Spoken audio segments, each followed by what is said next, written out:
अब दास आपको एक प्रसंग, एक कंसेप्ट क्लियर करने चला है ते कि दास ने एक वचन बोला कि ब्रह्मा विष्णु महेश को ही अध्यात्म ज्ञान नहीं, तो इन हमारे आचार्य शंकराचार्यों और गुरु धर्म गुरुओं को कहां से होगा। अपने आत्माओं, हम इन अपने धर्म गुरुओं से पूछा करते थे कि ब्रह्मा विष्णु महेश ये इनके कोई माता पिता हैं, ये कहा करते तो अजन्मा है। कुछ एक तो ये कहा करते ब्रह्मा की तो मृत्यु होती है, उसका तो सीमा है, आयु का समय है, लेकिन शंकर जी और विष्णु जी ये अजर व अमर है, ये तो अविनाशी तत्व है, इनकी मृत्यु नहीं होती। और फिर कोई इनसे पूछता कि ब्रह्मा विष्णु महेश किसकी भक्ति करते हैं, तो कोई तो हमारे ये नकली धर्मगुरु कहा करते या अपने स्वरूप का ध्यान करते, क्योंकि अयम आत्मा ब्रह्म की आत्मा ही ब्रह्म है, अहम ब्रह्मास्मि, उस वाक्य को, अपने उस अज्ञान वाक्य को और प्रमाणित करने के लिए अब ना इन्होंने सदग्रंथों को आधार बनाया। अब पवित्र हिंदू धर्म के धर्म गुरु जितने भी हैं ये पुराणों को सत्य मानते हैं, और फिर ये कहते हैं भगवान विष्णु या भगवान शंकर जी ये किसी का ध्यान नहीं करते। और कोई कोई कहता नहीं ये किसी का ध्यान नहीं करते। कोई क्या कहता है कि श्री विष्णु जी शंकर जी श्री राम का ध्यान करते हैं, और कोई कहता है कि कृष्ण जी का ध्यान करते हैं। इतना मूर्ख बना रखा हमारे को। अब ये किसका ध्यान करते थे ये आपको दिखाते हैं, और ये कहते हैं, कोई तो कहता नहीं ये किसकी भक्ति करते हैं, ऐसा कुछ नहीं है, वो कोई नहीं करते। अब दिखाते हैं आपको इनकी जीवनी में। तो पुण्यात्माओं, हमारे लिए हमारे ग्रंथ आधार थे, आज भी इनको आधार मानकर हम अज्ञान को हटा सकते हैं। देखिएगा, श्रीमद् देवी भागवत गीता प्रेस गोरखपुर से प्रकाशित।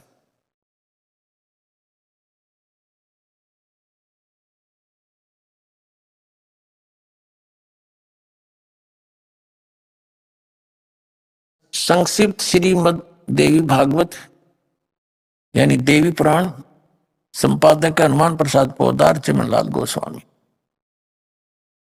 और ये गीता प्रेस गोरखपुर से प्रकाशित है और वहीं से मुद्रित है। मुद्रक प्रकाशक है मुद्रक गीता प्रेस गोरखपुर, गोविंद वन कार्यालय, कोलकाता का संस्थान। ये इनके फोन और फैक्स नंबर है।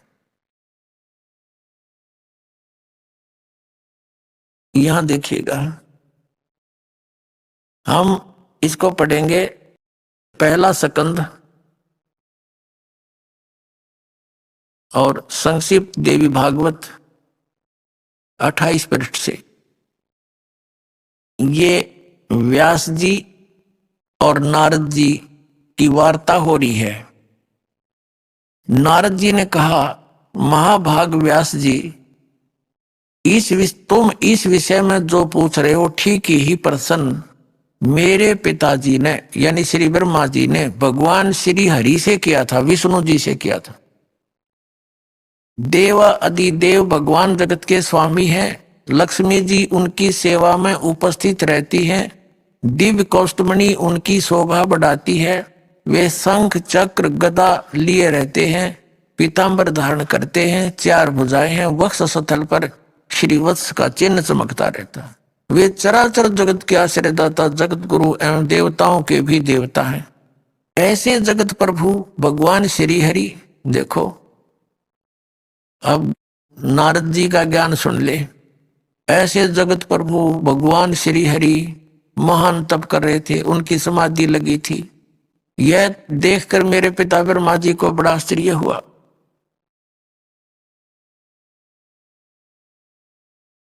बड़ा आश्चर्य हुआ।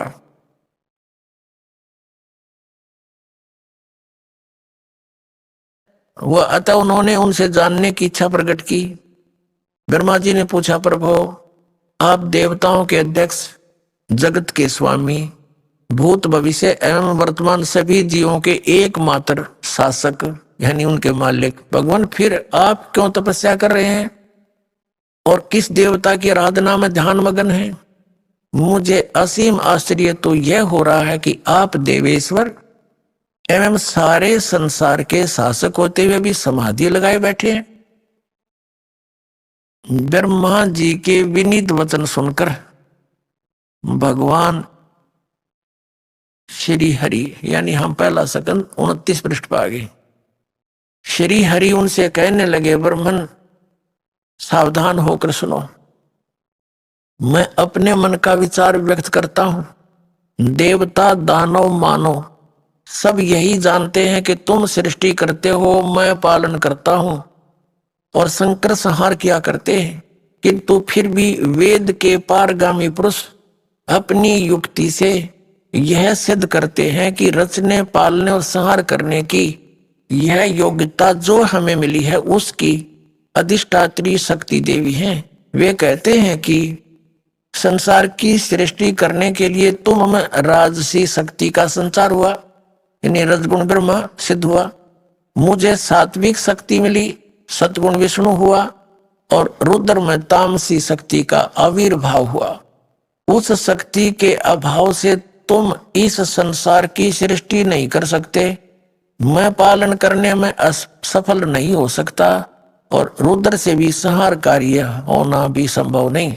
ब्रह्मा जी, हम सभी उस शक्ति के सहारे ही अपने कार्यों को सदा सफल करते हुए आए हैं।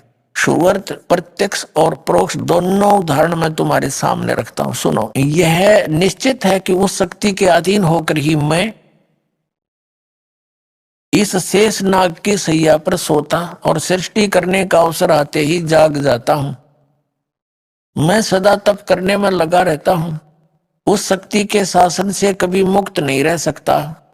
कभी अवसर मिला तो लक्ष्मी के साथ सुखपूर्वक समय बिताने का सौभाग्य प्राप्त होता है। मैं कभी तो दानों के साथ युद्ध करता रहता हूँ।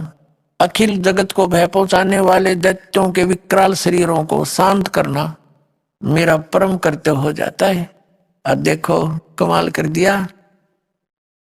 मुझे सब प्रकार से शक्ति यानी दुर्गा जी के प्रकृति देवी के अधीन होकर रहना पड़ता है। उन्हीं भगवती शक्ति का यानी दुर्गा का मैं निरंतर ध्यान किया करता हूं। ब्रह्मा जी, मेरी जानकारी में इन भगवती शक्ति से बढ़कर दूसरे कोई देवता नहीं। अपने आत्मा ये आ गया अंत हमारे श्री विष्णु भगवान के अध्यात्म ज्ञान का। ये कहते हैं कि मैं दुर्गा यानी देवी जी, श्री देवी जी की भक्ति करता हूं और इससे ऊपर मैं किसी भगवान से परिचित नहीं हूं। मेरे लिए फाइनल गॉड है। अपना आत्मा श्री देवी जी क्या कहती है ये वचन और सुन लो। अब इस शिक्षा का आपके लिए एक वरदान होगा कि हम भगवान पहचानेंगे और भक्ति कोई कठिन नहीं, 2 मिनट में अपना सत भक्ति हुई, सब एक रस समाज हो गया तो रोज भक्ति बढ़ेगी। अब तो हमारे कोई नियम खंडित करवा देता है समाज में, यो ज्ञान अभी फैला नहीं है तो विरोधी घने हो जाते हमारे बच्चों के। धीरे धीरे सब ठीक हो जाए। अब देखना, अब देवी जी क्या बताती है। वो कहती है हिमालय जी को, राजा हिमालय को ज्ञान दे रही है और कह रही है कि वैसे तो कह रही मेरी भक्ति कर लेकिन इससे मोक्ष वोक्ष कुछ नहीं। फिर कहे कि उस ब्रह्म की भक्ति करो। ब्रह्म की उसका ओम नाम है और उसको टारगेट मानकर, इष्ट मानकर ब्रह्म की भक्ति करो। ब्रह्म लोक में चले जाओगे और सब बातें छोड़ दो, यानी मेरी भी पूजा त्याग दो। देखिएगा ये 7वां स्कंद है।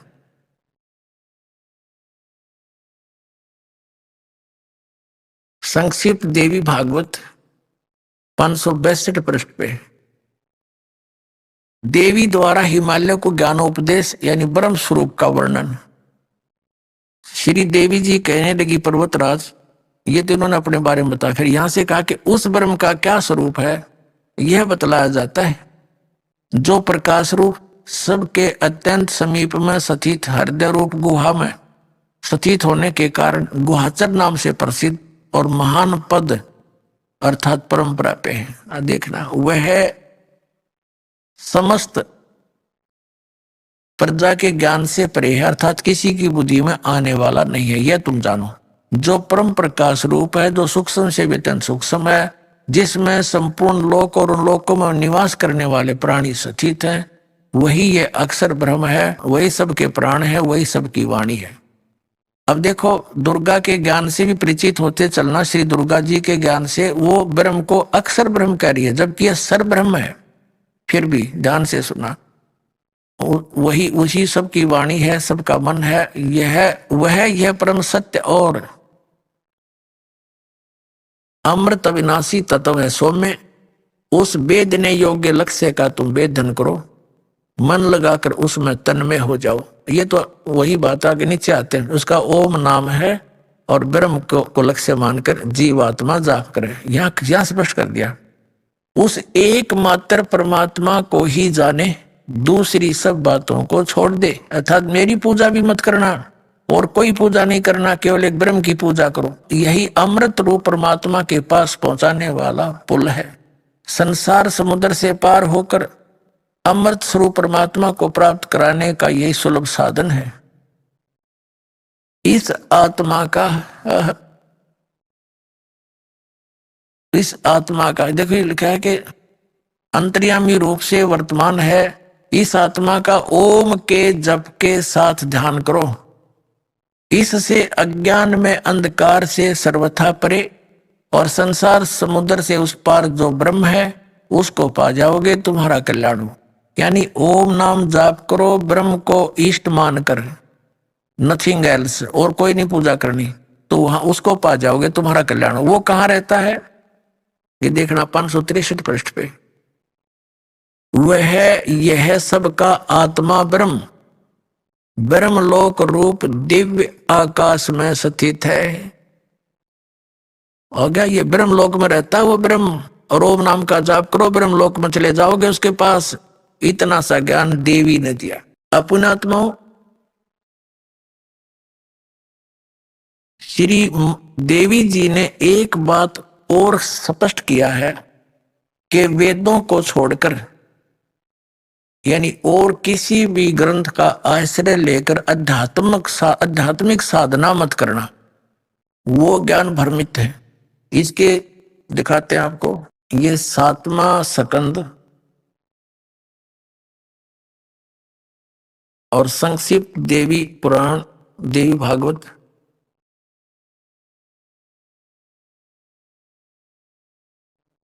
यहां से प्रसंग चल रहा है। श्री देवी जी कहती है, राजन यानी पर्वतराज, ये हिमालय को बता रही है, हिमालय को श्री देवी बता रही। क्या बता रही है, यहां आ जाते हैं हम 571 अपने काम की बात पढ़ेंगे 571 पर। वेद में कहे गए धर्म का परित्याग करके जो अन्य धर्म का अवलंब कर लेते हैं, राजा को चाहिए कि उन अधार्मिक व्यक्तियों को अपने राज्य से निकाल दे। ब्राह्मण लोग उन अधर्मिकों से न बातें करें और न उन्हें अपनी पंक्ति में बैठाएं। और देखो फिर क्या लिखा है कि इस जगत में तरह तरह के अन्य जितने शास्त्र हैं, वे सभी श्रुति और स्मृति से विरुद्ध होने के कारण तामसी कहे जाते हैं। उन शास्त्रों का नाम है वाम, कपाल, कौलक और भैरवगम। शिव ने मोह में डालने के लिए, यानी धोखा देने के लिए, मूर्ख बनाने के लिए इन शास्त्रों का प्रतिपादन किया है। इनमें कहीं कहीं वेदों से अविरुद्ध अंश हैं, यानी वेदों के अनुसार ही हैं। वेदज पुरुष उस अंश को ग्रहण कर ले तो कोई दोष नहीं। वेद से भिन्न अर्थ को स्वीकार करने के लिए द्विज सर्वथा अनधिकारी है। अतएव वैदिक पुरुष सम्यक प्रकार से प्रयत्न करके वेद का ही आश्रय ले, यही शाश्वत धर्म है। अब इसमें आपने ये तो पढ़ा, थोड़ा सा और कंसेप्ट क्लियर कर दें कि वर्तमान के ब्राह्मण ये जो थे, ये हमारे जो आदि शंकराचार्य और जितने वर्तमान के शंकराचार्य, ये ब्राह्मण हैं सारे। हिंदू धर्म के गुरु ब्राह्मण थे, ये ब्राह्मण हैं, कलयुग के ब्राह्मण। और इन कलयुग के ब्राह्मणों को इस देवी पुराण में क्या संज्ञा दी है, ये पढ़ा दो थोड़ा, क्योंकि ये हमारे धर्मगुरु इन कहते हैं कि हम पुराणों में जो लिखा सत्य मानते हैं। तो कृपया इन एक बार फिर पढ़ लो और सुधर जाओ। ये दास की यही प्रार्थना है, समाज शाना हो गया। देखो ये वही देवी भागवत चल रही है, आपको दिखाते हैं 414 पृष्ठ पर दिखाते हैं। ये छठा स्कंद है और संक्षिप्त देवी भागवत पृष्ठ 414। यहां से हम शुरू करते हैं। जन्मेजय ने पूछा, महाभाग किस युग में कैसा धर्म का स्वरूप है, इस संपूर्ण विषय को विशेष रूप से बताने की कृपा कीजिए। व्यास जी बोले, व्यास जी बता रहे हैं। हाँ, व्यास जी के ज्ञान का सुन लेना, कितना ज्ञान है इसको। राजन, ये निश्चय है कि सतयुग में ब्राह्मण वेद के पूर्ण विद्वान थे। उनके द्वारा निरंतर भगवती जगदम्बा की आराधना होती थी। भगवती का दर्शन करने के लिए उनका मन सदा ललायित रहता था। अब देख लो हमारी कल सतयुग के ब्राह्मणों के बारे में वेद व्यास जी बता रहे हैं कि वह वेद के पूर्ण विद्वान थे और दुर्गा की पूजा करा करते है। इनमें कल्पित है, इन पढ़ा वेदों को। दुर्गा तो कह रही है कि और किसी की पूजा नहीं करनी, मेरी भी पूजा छोड़ दे और केवल एक ओम जाप से और ब्रह्म को उद्देश्य ईष्टमान और उसकी पूजा कर ब्रह्म लोक में जाएगा, जब तेरा कल्याण होगा। बाकी तक की तटले ढोए जाओ, बकवाद करते रहो अपने आत्मा। और व्यास जी के ज्ञान का पता लग गया आपने, यू कितना विद्वान था। अब पुण्यात्मा ये ना समझना कि किसी ने वेदों को लिपिबद्ध कर दिया, पुराण लिख दिए। वेद उन्होंने लिखे हैं, उन्होंने बोले नहीं। जैसे यू ज्ञान बोला किसी ने, श्री कृष्ण में प्रवेश करके इस काल भगवान ने ब्रह्म ने बोला और लिख दिया वेद व्यास में, फिर उसने प्रवेश करके लिखवा दिया। तो इसमें वेद व्यास का था खोखा खोखा प्रयोग किया, उसने खुद ज्ञान कति नहीं था। इसमें क्या लिखा वेदों में? तो इसलिए कह रहा है कि सतयुग के ब्राह्मण वेद के पूर्ण विद्वान होते थे और दुर्गा की पूजा करते थे। और दुर्गा जी कह रही है सब पूजा मेरी भी त्याग दो, ब्रह्म साधना करो, ओम नाम का जाप करो, नथिंग एल्स, और ब्रह्म लोक की साधना प्राप्त होगी। और फिर ब्रह्म क्या कहता है वो आपको बताएंगे। अब पहले आगे चलते देखिए, ये 414 पर हम पढ़ रहे हैं। व्यास जी उत्तर दे रहे हैं कि हे राजन, निश्चय ही सतयुग में ब्राह्मण वेद के पूर्ण विद्वान थे। उनके द्वारा निरंतर भगवती जगदम्बा की आराधना होती थी। भगवती का दर्शन करने के लिए उनका मन सदा ललायित रहता था। प्रत्येक गांव में शक्ति मंदिर का उद्घाटन हो, इस विषय की उनके मन में बड़ी उत्सुकता थी। यानी मंदिरा के लठ भी इन गढ़वारा के सतयुग तो प्रारंभ हो रहे वेद विरुद्ध ज्ञान करते हुए। अब देखो यहां क्या बताया है इसी में 414 पृष्ठ पे, संक्षिप्त देवी भागवत छठा स्कंद के चारों युगों के ब्राह्मणों की सतिथि बताते हुए व्यास जी आ रहे हैं। धर्म की यही सतिथि त्रेता में रही, परंतु कुछ ह्रास हो गया था। सतयुग की जो सतिथि थी वह द्वापर में विशेष रूप से कम हो गई थी। राजन, उन प्राचीन युगों में सतयुग त्रेता द्वापर में जो राक्षस समझे जाते थे वे कली में ब्राह्मण माने जाते हैं, क्योंकि अब के ब्राह्मण प्राय पाखंड करने में तत्पर रहते हैं। दूसरों को ठगना, झूठ बोलना और वैदिक धर्म कर्म से अलग रहना कलयुगी ब्राह्मणों का स्वाभाविक गुण बन गया है।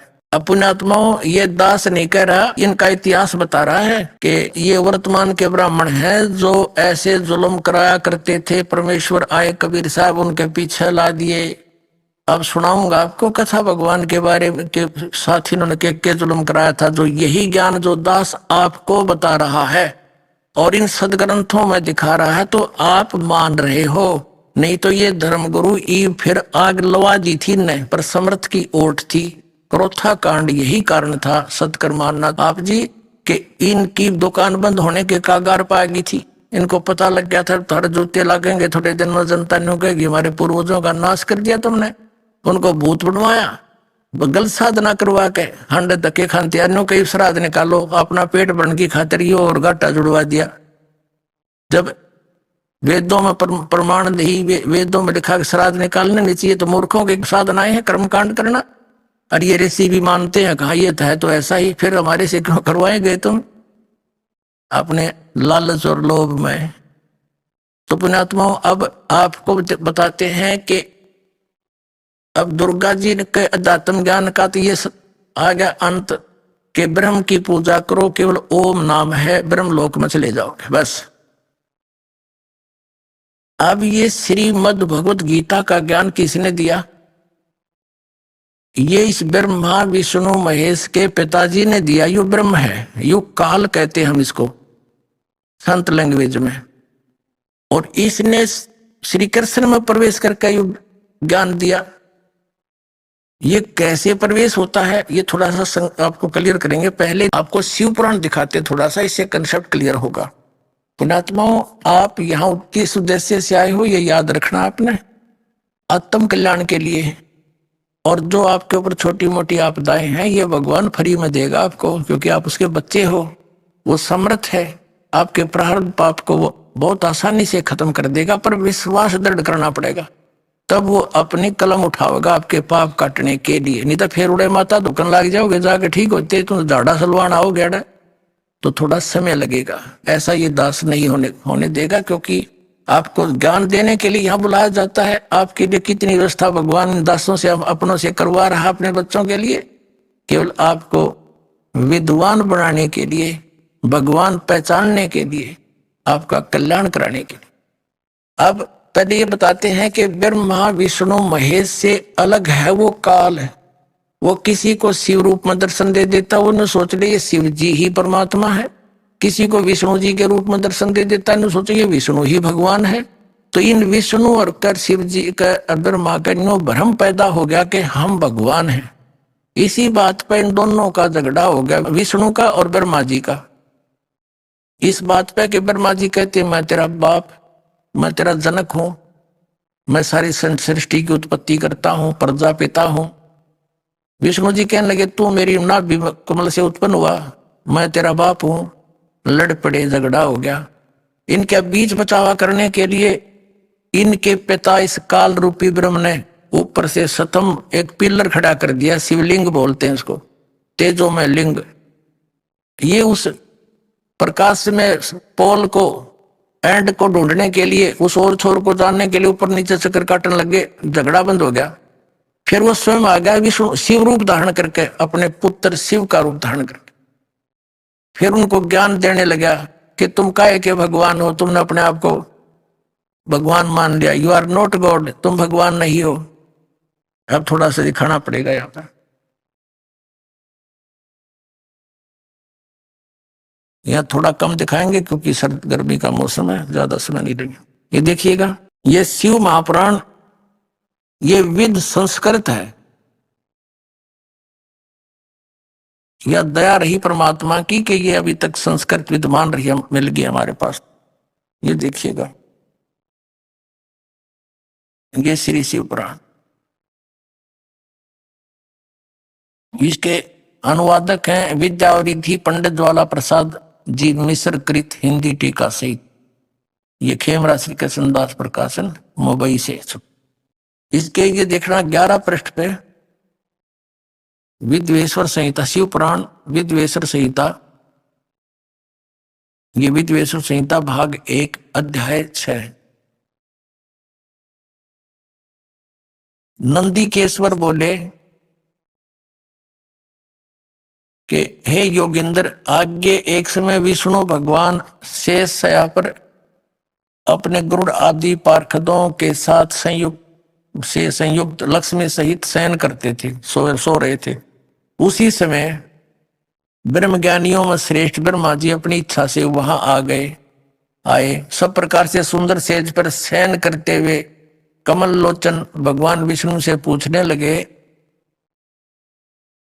तुम कौन हो? मुझे देखकर अभिमानी पुरुष के समान शयन करते हो, सोए पड़े हो। हे वत्स, हे बेटा उठो, मैं तुम्हारा स्वामी आया हूं।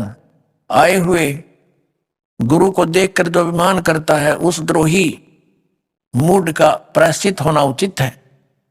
यह सुनकर विष्णु के अंदर मत छो उठा, पर ऊपर तय क्रोध रोके रहे। क्रोध हुआ परंतु बाहर से शांत रहे और बोले, वत्स बेटा तुम्हारा मंगल हो, बैठो इस आसन पर विराजो। इस समय तुम्हारे नेत्र कुटिल और मुख वक्र क्यों है, यानी टेढ़ा मुंह क्यों कर रहा है, आंखें तरे रहा तू। ब्रह्मा जी बोले, वत्स बेटा विष्णु आपको समय के प्रभाव से अभिमान है। हे पुत्र, मैं तुम्हारा रक्षक और जगत का पिता मैं हूं। विष्णु जी बोले, ये सब जगत मुझ में स्थित है। तुम चोर के समान किस प्रकार अपना कहते हो? तुम मेरी नाभि कमल से उत्पन्न हुए हो, इससे मेरे पुत्र हो। मुझे पुत्र कहना बढ़ता है। अब घना नहीं सुनाता, आगे चलते हैं। आगे एंड के बाबू मैंने आपको बता दिया। इनका क्या हुआ, इनका झगड़ा हो गया, देवता फूल बरसाने लग गए। वो देवता राजी हो गए, देखो बड़ा अच्छा काम कर रहे हैं, ये हमारे देवताओं के काम है, ये थोड़ा दिखा दूंगा, यो रहेगा अधूरा काम। मैं श्रेष्ठ हूं, मैं स्वामी हूं, ऐसा कहकर एक दूसरे को मारने की इच्छा से युद्ध करने के लिए उत्सुक हो गए। संपूर्ण देवता विमान में बैठकर उस महा अद्भुत युद्ध देखने को चले आए और आकाश में उनके ऊपर फूल बरसाने लगे। बताइए, हमारे देवताओं के काम है। देवता कहें अच्छी आत्माओं को, नेक पुरुषों को। अब दो भाई लड़ रहे हैं और ऊपर तो दूसरे नो के शाबाश, देखो कौन सा हारा जीतेगा, मरो कट के। है ये हमारे देवताओं के लक्षण। और ये हमारे भगवान तो एक नो का मैं तेरा बाप रो, नो का मैं तेरा बाप, गुट्टम गुट्टा। चौथी कक्षा के बालक लड़ा करें, ये ऐसे ऐसी ऐसी बुद्धि उनकी होती है। और टीचर कहता है उनको बुलाकर, क्यों झगड़ रहे थे? एक कहता जी इन्होंने बोला तेरा बाप, मैं तेरा बाप। दूसरा कहता ना जी इसने पहले कहा था। है और गुट्टम गुट्टा एक दूसरा कुर्ता पाड़ रखे। इन भगवानों की पूजा करने को ये हमारे धर्म गुरु शंकराचार्य बताया करते। अरीब हमारे जो है ना इसी को लूम डाल रखा है। अब ये भगवान नहीं है, दास नहीं कह रहा, इनका इतिहास कह रहा। देखिएगा इसी आगे चल के पृष्ठ नंबर 17 पे, शिव पुराण 17 पृष्ठ, ये है विद्वेश्वर संहिता अध्याय 9। नंदीकेश्वर बोले, इस प्रकार भगवान ने उन नम्र हुए ब्रह्मा और विष्णु पर अनुग्रह करके, आगे दिखाते हैं, उन दोनों की अज्ञानता और वैर को दूर करने के अर्थ दोनों से कहा। किसको? ब्रह्मा और विष्णु को, कि मेरे सकल और निष्कल भेद से दो रूप हैं और परंतु और ईश्वर नहीं है, इस कारण से मैंने दो रूप नहीं, उसके दो रूप नहीं हो सकते उनके। पहला सतम रूप और दूसरा पीछे मूर्तिमान शिव रूप धारण करके आ गया, वो मेरा दूसरा रूप है किया। इसमें ब्रह्म रूप निष्कल है, वो लिंग खड़ा कर दिया ना, वो तनु का निष्कल है, निष्फल नहीं है, निष्कल है। और ईश्वर रूप सगुण है, मैं तेरे सामने खड़ा शिव रूप धारण करके, ये मेरा सगुण रूप है और निराकार निष्कल, उसकी कोई शकल नहीं। मेरे ये दोनों रूप सिद्ध है, दूसरे किसी के नहीं हो सकते। इस कारण से तुम दोनों को अथवा दूसरों को ईश्वरत्व की प्राप्ति नहीं हो सकती। तुमने जो अज्ञान से अपने को ईश मान लिया, तुमने अपने आप को अज्ञानता से भगवान मान लिया, ईश मान लिया, कर्ता मान लिया, यह बड़ा अद्भुत हुआ। उसके दूर करने को ही मैं रण स्थान में आया। तुम अपना अभिमान त्याग कर मुझ ईश्वर में अपनी बुद्धि लगाओ। मेरे प्रसाद से लोक में सब अर्थ प्रकाश करते हैं। क्या बताता है कि मैं ब्रह्म हूं, जगत के वर्धक होने से मैं ब्रह्म हूं। हे ब्रह्म केशव, सत्ता व्यापक ये होने से मैं आत्मा हूं। मैं इस सब का ईश हूं, यह मेरा है, मेरे सिवा किसी दूसरे का नहीं हो सकता। फिर आगे दिखाते हैं,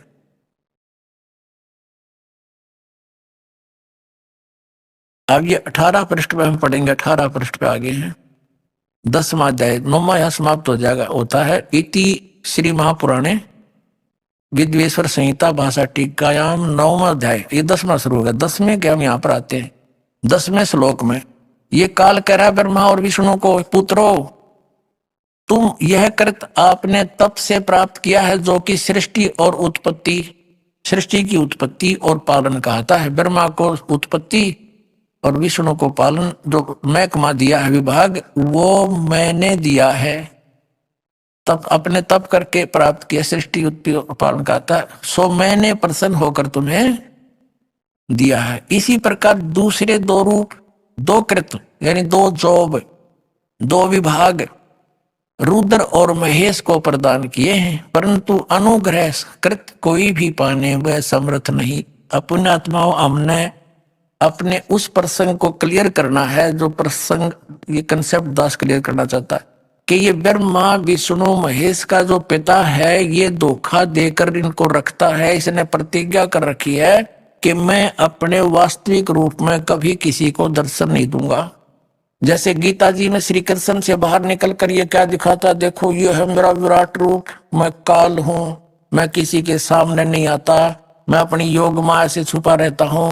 चौथे अध्याय के 5 और 9 श्लोक में पता है कि मेरे और तेरे बहुत जन्म होली अर्जुन, तू नहीं जानता मैं जानता हूं, मेरे कर्म अलौकिक है, दिव्य है, मेरे जन्म भी अलौकिक है, ये कर्म ऐसे अलौकिक है। अब बताए, अब बाकी शाम को दिखाएंगे, अब थोड़ा सा कंसेप्ट ये क्लियर करते हैं।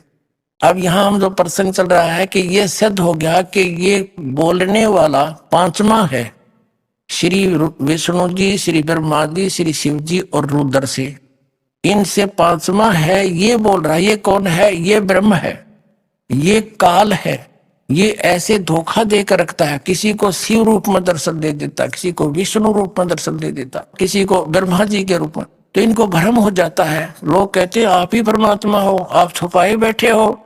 इस कारण से ये लड़ भी पड़े, आपस में झगड़ा भी कर लिया। अब इनको बता दिया कि तुमने अपने आप को भगवान मान लिया, you are not God. Brahma और विष्णु तुम भगवान नहीं हो, ना शिव या महेश ये तुम भगवान नहीं हो। और पुण्यात्मा ये हमारे शंकराचार्य और हमारे गुरु आचार्य मंडलेश्वर ये हमारी नौकरी ये भगवान है। और इनका इतिहास और पुराण बताओ ये भगवान है ही नहीं, तो ये हमारे साथ कितना धोखा कर रहे थे। अब ये क्या कहता है कि मेरा एक ओम मंत्र है, नथिंग एल्स। ये तो पांचवा बोल रहा है शिव पुराण का, ये विद्वेश्वर संहिता। अब देखना ये 19 पृष्ठ है, वही शिव पुराण विद्वेश्वर संहिता अध्याय 10 का पट। यहां लिखा है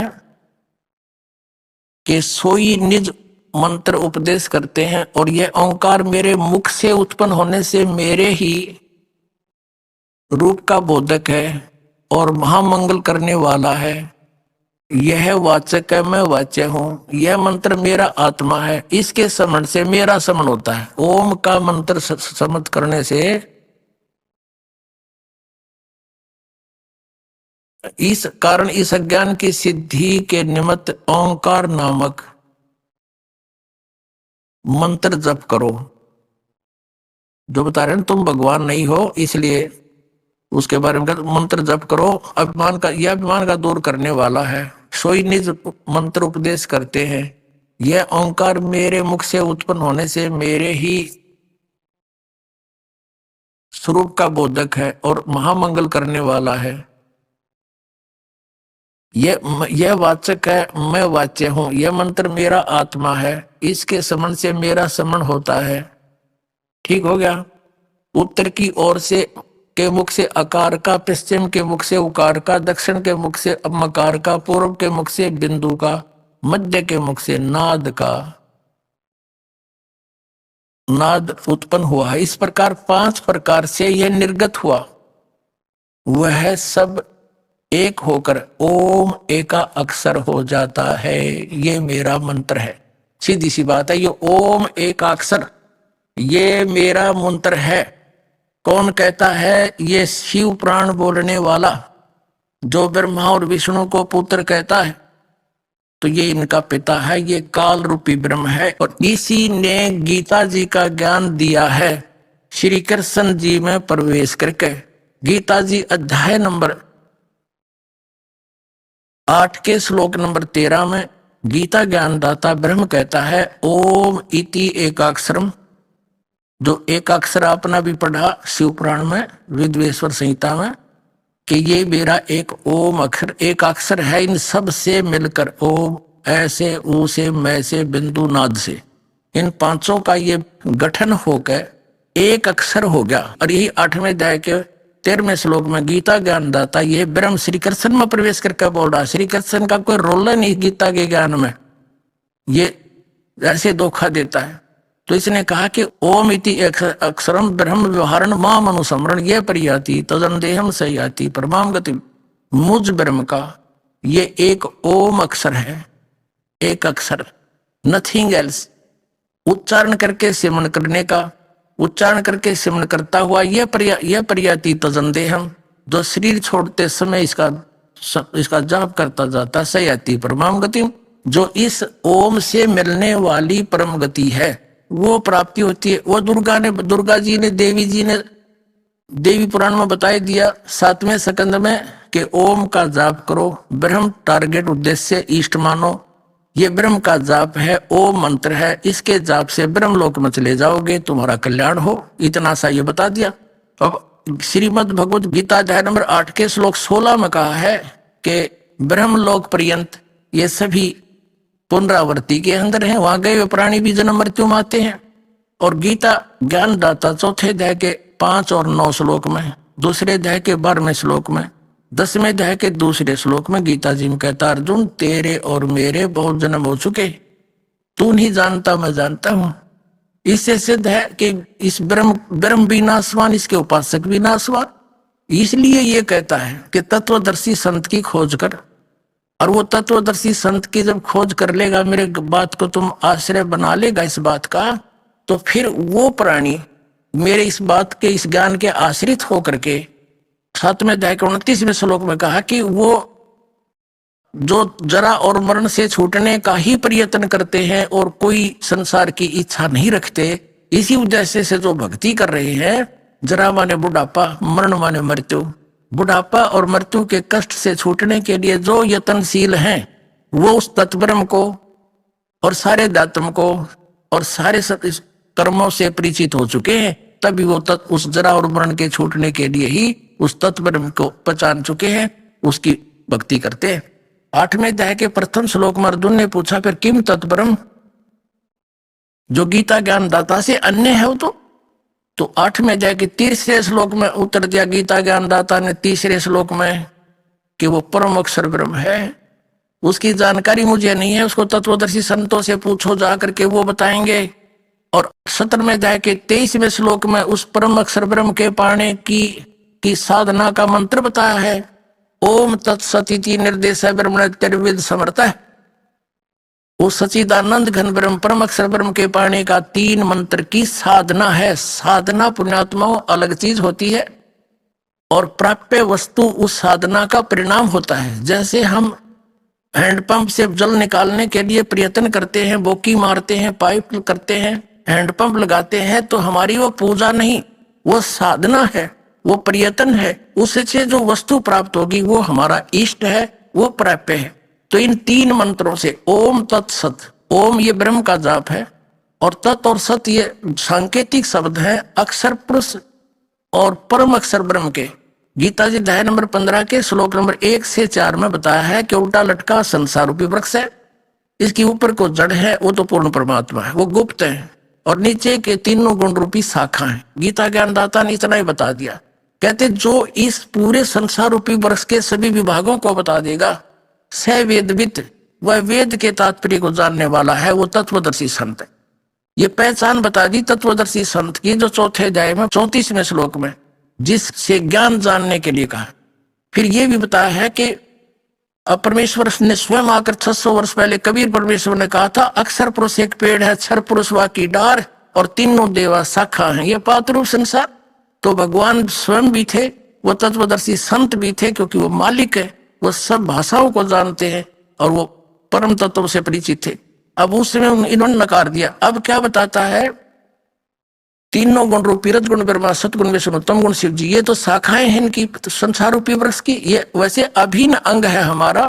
तो फिर क्या बताया है 15वें अध्याय के 4थे श्लोक में, तत्वदर्शी संत की प्राप्ति के उपरांत परमेश्वर के उस परम पद की खोज करनी चाहिए, जहां जाने के बाद साधक फिर कभी लौट कर वापस नहीं आते संसार में, वो पूर्ण मोक्ष प्राप्त करते हैं। और जिस परमेश्वर से सारे संसार रूपी वृक्ष की प्रवृत्ति विस्तार को प्राप्त हुई है, यानी जिसने सारे ब्रह्मांडों की रचना की है, और मैं भी उसी की शरण हूं, उसके अतिरिक्त कोई साधना किसी की नहीं करनी चाहिए, उसकी भक्ति करो। 18वें अध्याय के 62वें श्लोक में कहा कि अर्जुन तू सर्वभाव से उस परमेश्वर की शरण में जा, उसकी कृपा से तू परम शांति और सनातन परम धाम यानी उस सतलोक को प्राप्त होगा, तेरा पूर्ण कल्याण होगा।